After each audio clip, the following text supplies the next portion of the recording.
नमस्कार, हमारे YouTube channel butterfly study में आप सभी का स्वागत है। कक्षा 8वीं के 10वां पाठ विज्ञान के 10वें पाठ कोशिका तथा कोशिका के अंगक। आज हम इस पाठ का स्वाध्याय हल करेंगे। स्वाध्याय हल करने से पहले पाठ की शुरुआत में यहाँ जो रिक्त स्थान दिया गया था उसका उन कोशिकाओं का नाम यहाँ लिखा गया है। तंतुकणिका, कोशिका भित्ति, प्ररसकला, केंद्रक, कोशिका द्रव्य, गाल्गी पिंड, रिक्तिका, लाइबोसोम्स, रिक्तिका, ये भी रिक्तिका है इसका, और ये केंद्रक, तंतुकणिका, केंद्रीय कला, कोशिका पटल और कोशिका द्रव्य। इसके बाद है ये तालिका पूर्ण करें। कोशिका पटल, प्राणी कोशिका, वनस्पति कोशिका है, कोशिका भित्ति नहीं है, और गाल्गी काय है, नहीं है, लवक नहीं है, केंद्रक दोनों में होता है, रिक्तिका दोनों में है, गाल्गी पिंड दोनों में है और तंतुकणिका दोनों में है। पहला प्रश्न है, मुझे पहचानो। अ, मैं एटीपी निर्माण करने वाला कारखाना हूँ। आ, मैं इकहरे आवरण युक्त हूँ, फिर भी कोशिका का जलाभिसरण दाब नियंत्रित रखता हूँ। ई, मैं कोशिका को आधार प्रदान करता हूँ, पर मैं कोशिका भित्ति नहीं हूँ, मेरा शरीर तो जली जैसा है। मैं कोशिका का जैसे रसायन कारखाना, मेरे कारण ही तो पत्तियाँ हरी हैं। इसका उत्तर इस प्रकार से है, मैं एटीपी निर्माण करने का कारखाना हूँ। तंतुकणिका, मैं एकक इकारा आवरण युक्त हूँ, फिर भी कोशिका का परासरणीय जलाभिसरण दाब नियंत्रित रखता हूँ। रिक्तिका, मैं कोशिका को आधार प्रदान करता हूँ, परंतु मैं कोशिका भित्ति नहीं हूँ, मेरा शरीर जाली जैसा है। आंतर द्रव्य जालिका, मैं कोशिका का रासायनिक कारखाना हूँ। के बाद मैं कोशिका का रासायनिक कारखाना हूँ। वनस्पति कोशिका का हरित लवक, मेरे कारण पत्तियां हरी हैं। इसका है हरित लवक, हरित लवक के कारण पत्तियां हरी होती हैं। तो क्या हुआ होता, लाल रक्त कणिकाओं में तंतुकणिकाएं होती। इसका उत्तर इस प्रकार है, तंतुकणिका सतत ऑक्सीकरण करती है तथा इससे कोशिका के भीतर ऊर्जा का निर्माण करती हैं। ये तंतुकणिका ऊर्जा समृद्ध यौगिक एटीपी का उत्पादन करती हैं। इस प्रक्रिया में ये कोशिका में स्थित कार्बोहाइड्रेट, वसा तथा प्रोटीन का उपयोग करती हैं। यदि लाल रक्त कणों में तंतुकणिकाएं विद्यमान हो तो तंतुकणिकाएं ऊर्जा उत्पादन के लिए ऑक्सीजन का उपयोग करेंगी।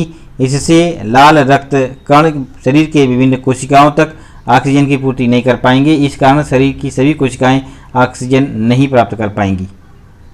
अगला प्रश्न है, तंतुकणिका और लवकों में अंतर नहीं होता।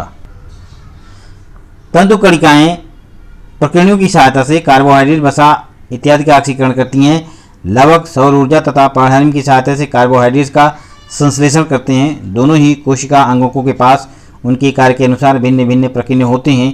यदि तंतुकणिका तथा लवक में अंतर नहीं होगा तो इन कोशिका अंगों द्वारा किए जाने वाले विशिष्ट कार्य संपन्न नहीं हो पाएंगे।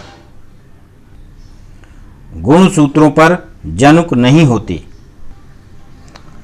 उत्तर है, जनुक गुणसूत्रों की कार्यात्मक इकाई है। जनुक के कारण ही आनुवंशिक गुणधर्मों का संक्रमण अगली पीढ़ी में होता है। जनुकों के कारण ही प्रोटीन संश्लेषण की क्रिया होती है। यदि गुणसूत्रों में जनुक अनुपस्थित होते हैं तो इन सभी प्रक्रियाओं का अंत हो जाएगा। झिल्ली अर्धपारगम्य ना होती। अर्धपारगम्य झिल्ली कुछ पदार्थों को कोशिका के भीतर प्रवेश करने देती हैं, जबकि कुछ अवांछनीय अथवा हानिकारक पदार्थों को कोशिका के भीतर प्रवेश करने से रोकती हैं। यदि अर्धपारगम्य झिल्ली चयात्मक पारगम्य न हो तो कुछ पदार्थों की कोशिका द्रव्य में प्रवेश तथा कोशिका से निष्कासन पर नियंत्रण नहीं हो पाएगा। इस स्थिति में परासरण की प्रक्रिया भी असत्य तथा अशुद्ध होगी। वनस्पति में एंथोसाइनिन न होता। यदि वनस्पतियों में एंथोसाइनिन न हो तो वनस्पतियों में किसी भी भाग का रंग बैंगनी, जामुनी अथवा नीला नहीं होगा। एंथोसाइनिन कीटकों को परागण तथा बीजों के प्रसार के लिए आकर्षित करता है।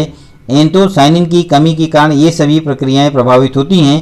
प्रकृति में यह रंग द्रव्य वनस्पतियों के लिए सुरक्षा कवच के समान होता है।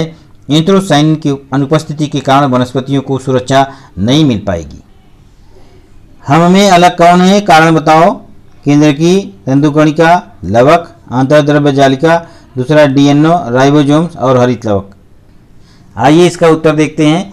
पहले का है केंद्रिका, केंद्रक क्या, ये अलग है। अलग क्यों है उसका कारण यहाँ लिखा हुआ है। उत्तर, अन्य सभी कोशिका अंगक हैं, परंतु केंद्रिका कोशिका द्रव्य में स्थित कोशिका अंगक नहीं होता। और इसका है डीएनए, राइबोसोम, हरित लवक। इसमें हरित लवक अलग है। डीएनए तथा राइबोसोम प्राणी तथा वनस्पति कोशिकाओं में पाए जाते हैं, परंतु हरित लवक केवल वनस्पति कोशिका में ही पाया जाता है। कार्य लिखो। कोशिका कला। कोशिका कला का कार्य है जीव द्रव्य कला। प्ररस कला चयात्मक अर्धपारगम्यजीवी के रूप में कार्य करती है। प्ररस कला कोशिका के लिए उपयोगी पदार्थों को कोशिका के भीतर आने देती है। इसी प्रकार प्ररस कला कोशिका के अनावश्यक हानिकारक पदार्थों को कोशिका के भीतर आने नहीं देती। प्ररस कला की कोशिका के भीतर समस्थिति बनाए रखती है। कोशिका के बाहर कुछ भी परिवर्तन होने पर भी कोशिका के भीतर स्थिरता बनाए रखने का कार्य प्ररस कला करती है। प्ररस कला के कारण ही कोशिकीय भक्षण तथा कोशिकीय उत्सर्जन की क्रियाएं होती हैं। विसरण तथा परासरण जैसी प्रक्रिया भी प्ररस कला के कारण ही संभव हो पाती है। प्राणी कोशिका में कोशिका का सबसे बड़ा बाह्यतम आवरण प्ररस कला होती है।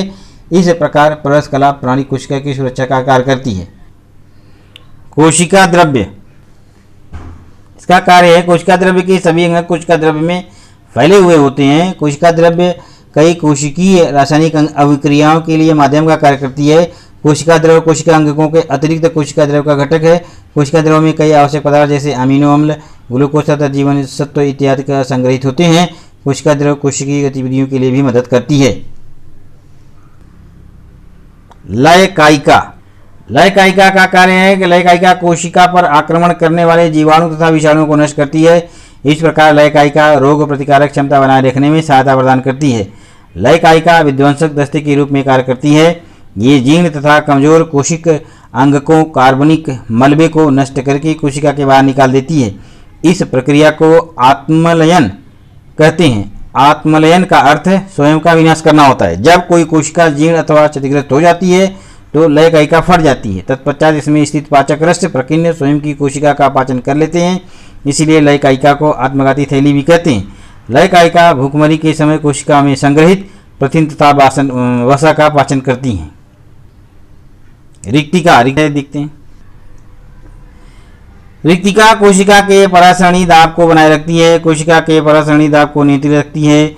विभिन्न चयापचय की प्रक्रिया के समय निर्मित उत्पाद तथा उत्पाद जैसे ग्लाइकोजन, प्रथिन, पानी इत्यादि का रक्त का संग्रह रिक्तिका में किया जाता है। आदिजीवी अमीबा में पाचन से पहले भोजन का भंडारण अस्थायी रूप से रिक्तिका में किया जाता है, जबकि अन्य प्राणी कोशिकाओं में रिक्तिका अपशिष्ट पदार्थों तथा भोजन का भंडारण कर सकती है। वनस्पति कोशिकाओं की रिक्तिकाएं स्फीति तथा दृढ़ता प्रदान करती है, क्योंकि रिक्तिकाओं में अच्छी मात्रा में कोशिका रस भरा होता है। केंद्रक। केंद्रक संपूर्ण कोशिका का नियंत्रण कक्ष होता है। कोशिका के संपूर्ण कार्यों पर केंद्रक नियंत्रण बनाए रखता है। केंद्रक कोशिका की सभी चयापचय प्रक्रियाओं पर नियंत्रण रखता है। केंद्रक के कारण ही कोशिका विभाजन संभव हो पाता है। केंद्रक में स्थित गुणसूत्र जनुकों का वहन करते हैं। ये जनुक पालकों की पीढ़ी से अगली पीढ़ी में आनुवंशिक गुणधर्मों का संक्रमण करते हैं। मेरा रंग किसके कारण? अचूक पर्याय चुनो। इस प्रकार से लाल टमाटर में लाइकोपीन होता है, और हरी पत्ती में क्लोरोफिल या हरित लवक, गाजर में कैरोटीन और जामुन में एंथोसाइनिन होता है। इस प्रकार से हमारा ये पाठ समाप्त होता है। धन्यवाद।